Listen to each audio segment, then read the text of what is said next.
Wekî li gelek deverên Dinyayê li New Yorkê jî heyecana Krîsmesê dest pê kir. Krîsmes her sal 25 Kanûnê tê pîrozkirin. Krîsmes di destpêka sedsala bîstan de bûye parçeyeke çanda sekûler. Di Krîsmesê de dar tên xemilandin, xanî, baxçe û kolan bi lempayan tên ronîkirin. Diyarî tên kirîn û li bin dara xemilandî ku bûye sembola Krîsmesê tên danîn.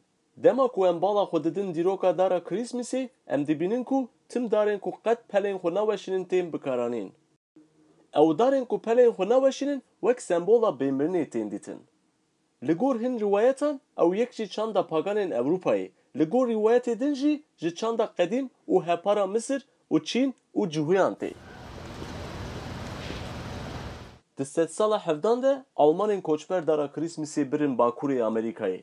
Ji wê demê heta niha di her Krîsmesê de dar hatine xemilandin.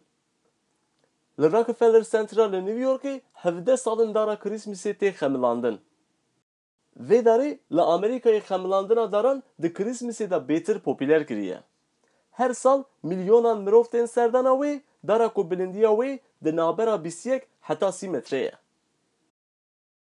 Meha Kanûnê li gelek kolanên New Yorkê mirov wan darên Krîsmesê ku tên firotin dibîne. It's a family tradition. Ev karkevne şopiya mala me ye û bi pêwendiyên nav malbata me ve girêda ye. Cara pêşîn kalê min çewlikek daran daniye.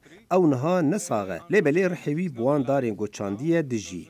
Mirov li New Yorkê di nava avahiyên bilind de ji xwezayî dûr dikevin. Lê dema ku van darana ji bo Krîsmesê dibin mala xwe, wisa hez dikin ku ew navxwezayî de ne. Her tiştê navxwezayî de ne berhemên hunerî ne û ez jî hin tiştê biçûk li wan zêde dikim.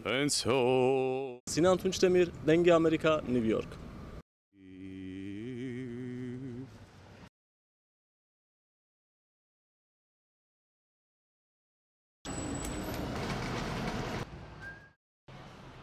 Reindeer we have.